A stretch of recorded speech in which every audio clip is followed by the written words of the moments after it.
ജെസബൽ spirit, ഇസബലിൻ്റെ ദുരാത്മാവ്. ജെസബലിനെ കുറിച്ചാണ് കഴിഞ്ഞ ദിവസവും പറഞ്ഞത്. വളരെ പ്രധാനപ്പെട്ട ഒരു പോയിൻ്റാണ്. കാരണം വിശ്വാസികൾ വിചാരിക്കും നമ്മളിൽ ഈ സ്പിരിറ്റ് ഒന്നും ഓപ്പറേറ്റ് ചെയ്യത്തില്ലെന്ന്. പക്ഷേ ഇവിടെ കൺട്രോളിങ് സ്പിരിറ്റ്, അതായത് ഞാനാണ് ഇവിടുത്തെ എല്ലാം നടത്തുന്നത്, ഞാൻ മൂലമേ നടക്കത്തുള്ളൂ, ഞാനാണ് ഇവിടുത്തെ അധികാരി, ഒരു ജെസബൽ സ്പിരിറ്റാണത്. അത് സ്നേഹത്തിൻ്റെ സ്പിരിറ്റ് അല്ല. നിയന്ത്രണങ്ങൾ വേണം, റൂൾസ് വേണം, റെഗുലർ. പക്ഷേ എപ്പോൾ ഞാനാണ് ദൈവം എന്ന് പറഞ്ഞിരിക്കുമ്പോൾ ജെസബൽ സ്പിരിറ്റ്. അതുപോലെ ഫ്ലാറ്ററി, നിങ്ങൾ കൂടാതെ എനിക്കൊന്നും ജീവിക്കാൻ, നിങ്ങൾ വലിയ ആളാണ്, അങ്ങനെ പറയും. നിങ്ങളാണ് ഈ ലോകത്തിലെ ആൾ, നിങ്ങൾ മൂലമാണ് ഞാൻ. അപ്പോൾ ഫ്ലാറ്ററി, അതും സൂക്ഷിക്കണം. ഇതെല്ലാം ജെസബൽ സ്പിരിറ്റുകളാണ്. അപ്പോൾ ഈ ജെസബൽ സ്പിരിറ്റിനെ കുറിച്ച് നമ്മൾ പറയുമ്പം ആ ഒരു വ്യക്തിയെക്കാട്ടി കൂടുതൽ ദൈവം ഉദ്ദേശിക്കുന്ന ഒരു ഈവിൾ സ്പിരിറ്റിനെയാണ്. ഈ ജെസബൽ സ്പിരിറ്റിൻ്റെ പുറകിലുള്ള സ്പിരിറ്റുകളെ കുറിച്ച് പറഞ്ഞപ്പം അസ്റ്റോറത്ത് ഉണ്ട്. അസ്റ്റോറത്ത് ഒരു ഫീമെയിൽ സ്പിരിറ്റാണ്, ജെസബലും ഒരു ഫീമെയിൽ സ്പിരിറ്റാണ്. ഇതെല്ലാം ഈ ബാൽ വിഗ്രഹങ്ങൾ. ഈ ബാൽ എന്ന് പറയുന്നത് ആക്ച്വലി ഡാഗോണിൻ്റെ മകനായിട്ടാണ് ബാൽ വിഗ്രഹത്തെ വെച്ചിരിക്കുന്നത്. ഇതെല്ലാം മനുഷ്യ സാങ്കല്പികമായിട്ട് ഓരോ സമയത്തുണ്ട്. അപ്പോൾ ഈ ബാൽ വിഗ്രഹങ്ങളെക്കുറിച്ച് പറയുമ്പോൾ അതിനെയാണ് ദൈവമായിട്ട് കരുതി വെച്ചിരിക്കുന്നത്. സകലത്തിൻ്റെയും ഉടമസ്ഥനായിട്ട് അവരതിനെ കണ്ടുവച്ചിരിക്കുക. അവരങ്ങനെ വിചാരിച്ചിട്ട് അതിനെ പൊക്കി വെച്ചിരിക്കുമ്പം അതല്ല ദൈവമെന്ന് കാണിക്കാൻ വേണ്ടി 1 രാജാക്കന്മാർ 18:28 തൊട്ടുള്ള 1 രാജാക്കന്മാരിലെ 18-ാം അധ്യായത്തിൽ ഏലിയ പ്രവാചകനും ബാൽ വിഗ്രഹങ്ങളും കൂടെ കർമ്മേൽ മലയിൽ വെച്ച് കൺഫ്രണ്ട് ചെയ്യണം. അവിടെ വെച്ച് യാഗപീഠം 2 പേരും ഉണ്ടാക്കി വെച്ചിട്ട് ആരുടെ യാഗപീഠത്തിന്മേൽ 2 പേരും കാളകളെ അറുത്ത് വെക്കും. ആരുടെ യാഗപീഠത്തിൻ്റെ മേലാണ് യാഗവസ്തുവിന്മേൽ സ്വർഗത്തിൽ നിന്ന് തീ ഇറങ്ങി വന്ന് തനിയെ തീ കത്തി അതിനെ ദഹിപ്പിക്കുന്നുവോ അതാണ് യഥാർത്ഥ ദൈവമെന്ന് അവർ വാദിവെച്ചു. ദൈവം പറഞ്ഞിട്ടാണ് വാതി വെക്കുന്നത്. അങ്ങനെ ആദ്യമേ ജെസബലിൻ്റെ ആളുകൾ, അതായത് ബാൽ ബാൽ എന്ന് പറഞ്ഞില്ല, ബാലിൻ്റെ മകളായിട്ടാണ് ജെസബൽ വരുന്നത്. എത്ബാൽ എന്ന് പറഞ്ഞ പേരുള്ള ഒരു രാജാവിൻ്റെ മകളാണ് ജെസബൽ.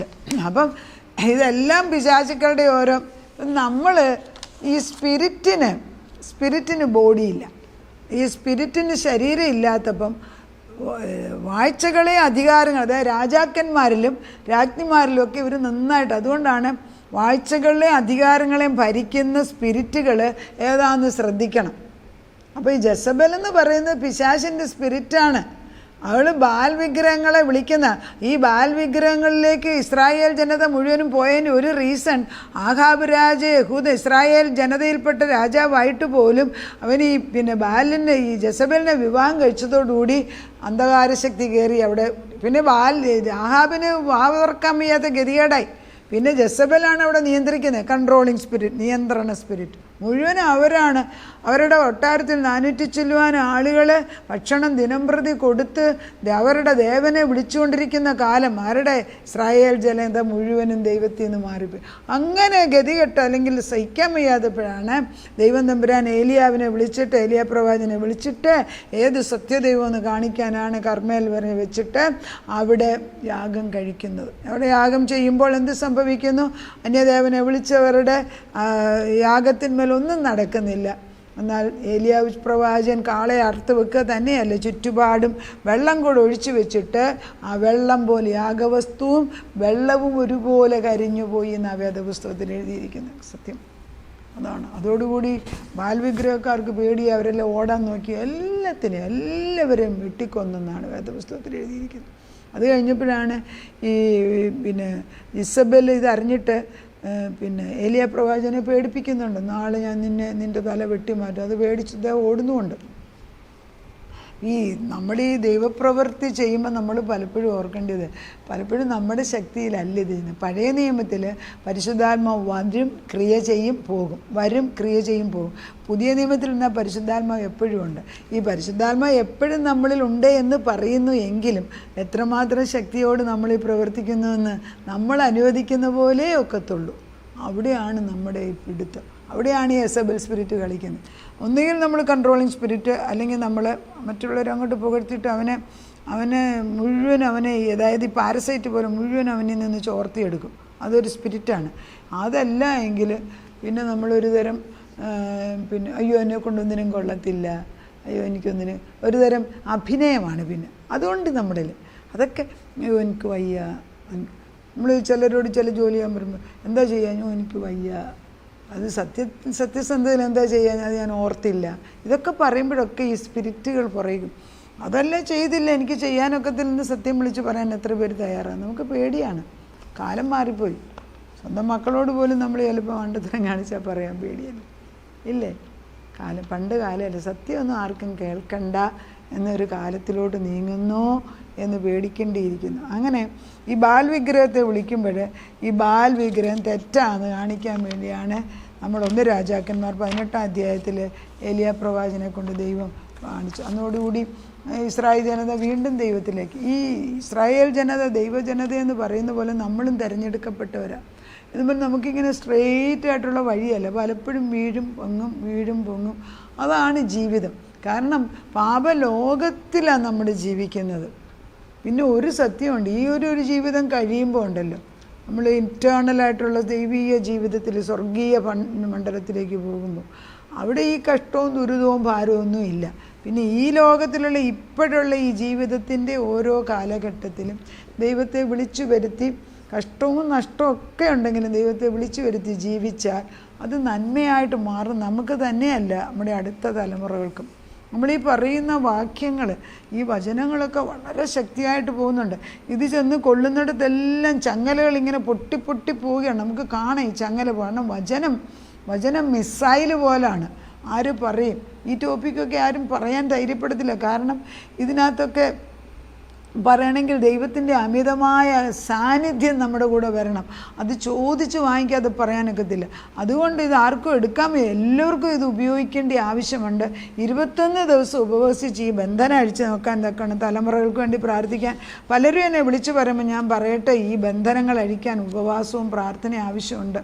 മോളോക്ക് എന്ന് പറയുന്ന വേറൊരു ദേവനാണ് കുഞ്ഞുങ്ങളെ കൊല്ലുന്നത്, അബോർഷൻ. അതായത് പണ്ട് കാലങ്ങളിൽ കുഞ്ഞുങ്ങളെ പിന്നെ ജെറീഹോ മതിൽ പണിയുമ്പോൾ അതുപോലെ തന്നെ അവരുടെ ഓരോ റിച്വലിനും കൊച്ചു കുഞ്ഞുങ്ങളെ യാഗമായിട്ട് കൊടുക്കും. അത് പല സമൂഹങ്ങളിൽ ഇപ്പോഴും ഉണ്ട്. അറിയാൻ വയ്യാത്ത കിരാതരാദികളുടെ ഇടയ്ക്ക് ഇപ്പോഴും നടക്കുന്നുണ്ട്. നമ്മൾ ഓർക്കണം, അതൊക്കെ അവരുടെ അറിവില്ലായ്മയിൽ ദിവസത്തിൽ തന്നെ ഉണ്ട്. സ്വന്തം മകളെ യാഗം കഴിക്കാമെന്ന് ദൈവത്തോട് പറഞ്ഞപ്പം യുദ്ധം ജയിച്ച ഭാഗമുണ്ട്. അതൊക്കെ അവരുടെ തീഷ്ണത ക്യാരക്ടറാണ് കാണിക്കുന്നത്. അവർ വിശ്വസിക്കുന്നു. പക്ഷെ നമുക്കത് അപ്ലിക്കബിൾ അല്ല. നമുക്ക് വേണ്ടി ഏകയാഗമായിട്ട് യേശുക്രിസ്തു തീർന്നതിനാൽ ഇതൊന്നും നമ്മൾ അപ്ലൈ ചെയ്യില്ല. കാരണം അബ്രഹാമിനെ പരീക്ഷിച്ചപ്പോൾ അബ്രഹാം വിശ്വസ്തനെന്ന് ദൈവം കണ്ടപ്പോൾ തൻ്റെ മകന് പകരം യേശുവിനെ സ്വർഗത്തിൽ നിന്ന് പിതാവ് നമുക്ക് വേണ്ടി യാഗമായിട്ട് തന്നു കഴിഞ്ഞു.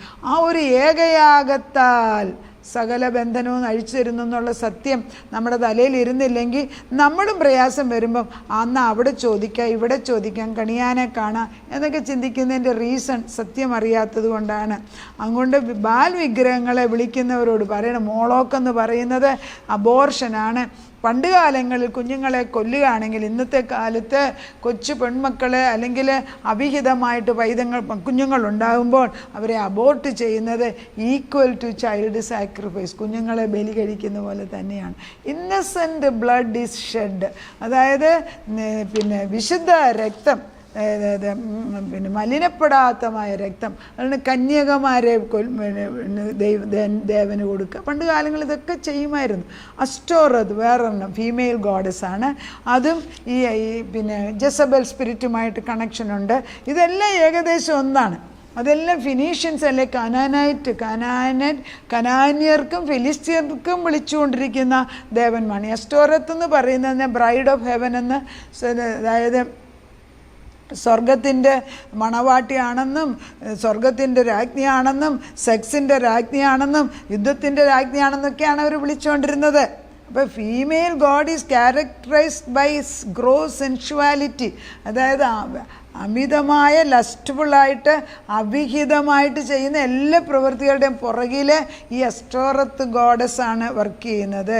അത് വളരെ മ്ലേച്ഛമായ വിധത്തിൽ തന്നെ പല രൂപത്തിൽ പല പേരുകളിൽ പല സമുദായങ്ങളിൽ ഇപ്പോഴും ഉണ്ട്. അപ്പോൾ ജെസബൽ എന്ന് പറയുന്ന സ്പിരിറ്റ് അല്ലെ ഇസബൽ സ്പിരിറ്റ് മലയാളത്തിൽ അത് ഇന്നും ഓപ്പറേറ്റ് ചെയ്യുന്നുണ്ട്. നമ്മൾ അറിയുന്നില്ല എങ്കിൽ അത് അറിയാൻ വേണ്ടി മാത്രമാണ്. ഇന്ന് നടക്കുന്ന ഫീമെയിൽ, അതായത് feminist group is A controlling spirit അല്ലേ? ദൈവം ആദെന്ന് വിളിച്ചപ്പോൾ ആദും ഹവ്വായും ഒന്നിച്ച്, അവർ രണ്ടും രണ്ടല്ല, ദൈവം ഒന്നായിട്ടാണ് കണ്ടേ. അവരൊന്നായിട്ട് നിൽക്കാതെ ഏതെങ്കിലും ഒരു വീട് പണിയാൻ ഒക്കുമോ? ഏതെങ്കിലും ഒരു കാര്യം രണ്ടുപേരും ഒന്നിച്ച്, രണ്ടുപേരും ഒരു വീട്ടിലിരിക്കുക, രണ്ടുപേരും ഏക മനസ്സില്ലേ, ഒന്നിച്ച് എങ്ങനെ കാര്യം നടക്കും? ഒരേ വീട്ടിൽ താമസിക്കുന്നു, ഭാര്യയും ഭർത്താവും 13 വർഷമായിട്ട് അന്യോന്യം മിണ്ടത്തില്ലെന്ന്. എനിക്കറിയാവുന്ന വേറൊരു മനുഷ്യൻ, അവരവരുടെ വീട്ടിൽ തീരെ ചെറിയ പാവങ്ങളാണ്. ആ ഭാര്യ ആ മനുഷ്യനെ അടുപ്പിക്കത്തില്ല. അയാൾ തന്നെത്താനെ ഒരു ചെറിയ മുറി അതിനകത്തുണ്ടായിരുന്നു. അതിനകത്ത് അയാളുടെ ഭക്ഷണം ഉണ്ടാക്കും. രാവിലെ ഭക്ഷണം കഴിച്ചു കഴിഞ്ഞിട്ട് അയാൾ വീടിന് പുറത്തിറങ്ങി വന്നിട്ട് ഞങ്ങളുടെ വീടിൻ്റെ വാതിൽക്ക് വന്ന് അയാൾ എപ്പോഴും ഒരു സൈക്കിളും പിടിച്ച് നിൽക്കുമായിരുന്നു. ഞാൻ എപ്പോഴും കാണും, വിചാരിക്കും അയാളുടെ വീട്ടിലേക്ക് കയറാൻ സുഖത്തില്ല. അതുകൊണ്ട് രാവിലെ ഒരു ഭക്ഷണം ഉണ്ടായിക്കഴിഞ്ഞാൽ മിക്കപ്പോഴും അയാൾ പുറത്തിങ്ങനെ നടക്കും. വൈകിട്ടാകുമ്പം കിടക്കാൻ പോകും. ആ ഭാര്യ അയാൾ മരിക്കുന്നിടം വരെ അയാൾ മിണ്ടിയിട്ടില്ല. ഏത് സ്പിരിറ്റാ? ജെസബൽ സ്പിരിറ്റ്, മോളോക്ക് സ്പിരിറ്റ്, അസ്റ്റോറോത്ത് സ്പിരിറ്റ്. സ്പിരിറ്റുകൾ അന്ന് ഈ പേര് പറഞ്ഞു, ഇന്ന് പുതിയ പേരില്ല. അപ്പം എല്ലാം ഒന്ന് തന്നെയാണ്. സത്യദൈവത്തിനെതിരായിട്ടുള്ള സകല ശക്തികളും. സത്യത്തിൻ്റെ ആത്മാവ് വരുമ്പോൾ ദൈവത്തിൻ്റെ പരിശുദ്ധാത്മാവാവുന്ന തീയ്, ഏലിയ പ്രവാചകൻ വിളിച്ചു വരുത്തിയ തീയ്, അപ്പസ്തോല പ്രവൃത്തി 2-ാം അധ്യായത്തിൽ ഇറങ്ങി വന്ന തീയ് നമ്മുടെ ഭവനങ്ങളിൽ, നമ്മുടെ കുഞ്ഞുങ്ങളിൽ, അവരുടെ പ്രവൃത്തി മണ്ഡലങ്ങളിൽ, നമ്മുടെ ഹൃദയങ്ങളിൽ ഒളിഞ്ഞുകിടക്കുന്ന ഈ സ്പിരിറ്റുകളെല്ലാം അടിച്ചു മാറ്റിയിട്ട് ചങ്ങലകൾ പൊട്ടി മാറിയിട്ട് നമ്മളെ ശുദ്ധരാക്കുന്ന ദൈവത്തിന് വിശുദ്ധമായ പാത്രമാക്കി മാറ്റുന്നു. ഒരു ശുദ്ധീകരണമാണ്. അതാണ് ഇതുകൊണ്ട് ചെയ്യുന്നത്. വെറുതെ പറഞ്ഞ് കുറഞ്ഞെന്ന് കഴിയുമ്പോൾ നീ വചനം അയച്ചുകൊണ്ടിരിക്കുക. കുറഞ്ഞെന്ന് കഴിയുമ്പോൾ ശത്രുവിനെ നീ കാണത്തില്ല, ദുഷ്ടനെ അവിടെ കാണത്തില്ല. കാരണം അവൻ പതിയിരിക്കുന്നിടത്തെല്ലാം നമ്മൾ നേരത്തെ കണ്ടിട്ട് ഈ പരിശുദ്ധാത്മാവിനെ അയച്ചതിന് തീ കത്തിച്ച് കറിയാൻ നമുക്ക് അവകാശമുണ്ട്. ചെയ്യുക. ഇതൊരു യുദ്ധക്കളമാണ്. അങ്ങനെ ഇത് പറയുന്ന പലരോട്, സ്ത്രീകളോടും പുരുഷന്മാരോടും, പല ചെറുപ്പക്കാരെന്നെ വിളിച്ച് ജോലി ചോദിക്കാറുണ്ട്. ജോലിക്ക് വേണ്ടി പ്രാർത്ഥിക്കാൻ പറയും. ഞാൻ പ്രാർത്ഥിക്കുകയാണ്. 2 പേർ ഐക്യമത്യപ്പെട്ട് പ്രാർത്ഥിച്ച് അവർക്ക് കിട്ടണമല്ലോ, അത് ദൈവത്തിൻ്റെ സത്യം. പക്ഷേ പ്രാർത്ഥിക്കുമ്പോൾ അവരുടെ നിസ്സഹായ അവസ്ഥ, അവർക്ക് വേണ്ടി ഒന്ന് ആത്മീയ കോളത്തിൽ സത്യം അറിഞ്ഞ് പ്രാർത്ഥിക്കേണ്ട ആളുകളില്ല. അവർക്ക് വേണ്ടി അവർ നിൽക്കുന്ന ആ സമൂഹത്തിൽ അവർക്ക് പ്രാർത്ഥനയുടെ, കാരണം സമൂഹത്തിൽ അതുപോലെ ആളുകൾ കൂടുമ്പം ഈ വലിയ ഗ്രൂപ്പാകുമ്പോൾ അവരെ ശ്രദ്ധിക്കാൻ നേരം കിട്ടുന്നില്ല. അതുകൊണ്ടാണ് ചെറിയ ഗ്രൂപ്പുകൾ ആവശ്യമുണ്ട്. നിർബന്ധമായിട്ട് ഏത് സഭയിൽപ്പെട്ട ഏത് ചർച്ചിൽ പോകുന്നവരാണെങ്കിലും 2-3 പേര് ചേർന്നെങ്കിലും ആഴ്ചയിൽ ഒന്നിച്ചുകൂടി നിങ്ങളുടെ പേഴ്സണൽ ആവശ്യങ്ങൾക്ക് വേണ്ടി പ്രാർത്ഥിക്കണം. പരിശുദ്ധാത്മാവിൻ്റെ നിറവിന് വേണ്ടി പ്രാർത്ഥനയാണ് ശക്തി. ദൈവം നമ്മളെ ബലപ്പെടുത്തട്ടെ. പ്രാർത്ഥിക്കാം. അതിപരിശുദ്ധനായ ദൈവത്തിൻ്റെ പരിശുദ്ധ നാമം വാഴ്ത്തപ്പെടും. അത്യുന്നതനായ ദൈവത്തിൻ്റെ പരിശുദ്ധ നാമം വാഴ്ത്തപ്പെടുമാണ്. ഈ ജെസബൽ സ്പിരിറ്റും മോളോക്ക് സ്പിരിറ്റും അസ്റ്റോറോത്ത് സ്പിരിറ്റും പിന്നെ നബാൽ വിഗ്രഹങ്ങളും ഒക്കെ പണ്ട് കാലങ്ങളിൽ പല പേരുകൾ അറിയെങ്കിൽ ഇന്നും അതൊക്കെ ഓപ്പറേറ്റ് ചെയ്യുന്നുണ്ട്. എന്നാൽ അന്നും ഇന്നും പരിശുദ്ധാത്മാവ് തന്നെയാണ്. പേരും മാറിയിട്ടില്ല, രൂപവും മാറിയിട്ടില്ല, സ്വഭാവവും മാറിയിട്ടില്ല. അതുകൊണ്ട് ഞങ്ങൾ പരിശുദ്ധാത്മാവ്, ഏകസത്യ ദൈവമാകുന്ന നിന്നെയും പിതാവിനെയും പിതാവ് അയച്ച പുത്രനെ അറിയുക എന്നത് തന്നെ നിത്യജീവനെന്ന് പരിശുദ്ധാത്മാവ് ഞങ്ങളിൽ വെളിപ്പെടുത്തുമ്പം ഞാനും എൻ്റെ കുടുംബവും ഞങ്ങളെ യഹോവയെ സേവിക്കുമെന്ന് ജോഷുവ പറഞ്ഞ പോലെ ഒരു തീരുമാനം എടുക്കാൻ ഞങ്ങളെയും ഞങ്ങളുടെ കുടുംബങ്ങളെ അനുവദിച്ചേ പറ്റൂ. നാഥൻ്റെ കയ്യിലേക്ക് വിഷയം ഏൽപ്പിച്ചുകൊണ്ട് കടന്നു വരുന്നു. നാഥ, ഇതിന് ഉത്തരം തന്നേ പറ്റൂ. നാഥ, വിശ്വസ്തനായ ദൈവത്തിൻ്റെ ആത്മാവ് ചങ്ങലകൾ, ആത്മീക കോളത്തിലുള്ള ചങ്ങലകൾ ഞങ്ങളെങ്ങനെ പൊട്ടിക്കും? വചനം അയക്കുന്നു. ചങ്ങലകൾ പൊട്ടട്ടെ, കെട്ടുകൾ മാറട്ടെ, ബന്ധനങ്ങൾ അഴിയട്ടെ, സത്യവിശ്വാസത്തിൽ ഉറച്ചു നിൽക്കാനുള്ള കൃപ വരട്ടെ. ഞങ്ങളുടെ കോർണർ സ്റ്റോൺ, ഫൗണ്ടേഷൻ സ്റ്റോണാകുന്ന ക്രിസ്തു മാറാതെ നിന്ന് കർത്താവാകുന്ന ക്രിസ്തുവിൽ വീട് പണിതെടുക്കാൻ എന്നെയും എൻ്റെ തലമുറകളെയും ഞങ്ങളുടെ തലമുറകളെയും ഒരുക്കിയെടുക്കണമേ. അതിനത് ചെയ്യാൻ ചെയ്യുന്നതിനും സ്തോത്രം. അപ്പച്ചൻ്റെ അടുക്കൽ നിന്ന് സത്യങ്ങൾ എൻ്റെ ജനം അറിവില്ലായ്മയല്ലേ നശിച്ചു. അറിയാവുന്ന സത്യങ്ങൾ വിളിച്ചു പറയുമ്പം അവിടുന്ന് അത് ചെയ്തെടുക്കണമേ. പ്രാർത്ഥന കേട്ട് ഞങ്ങളുടെ തലമുറകളെ വീണ്ടെടുക്കുന്നതിന് സ്തോത്രം. യേശു ക്രിസ്തുവിൻ്റെ പൊന്നുനാമത്തിൽ തന്നെ. ആമേൻ.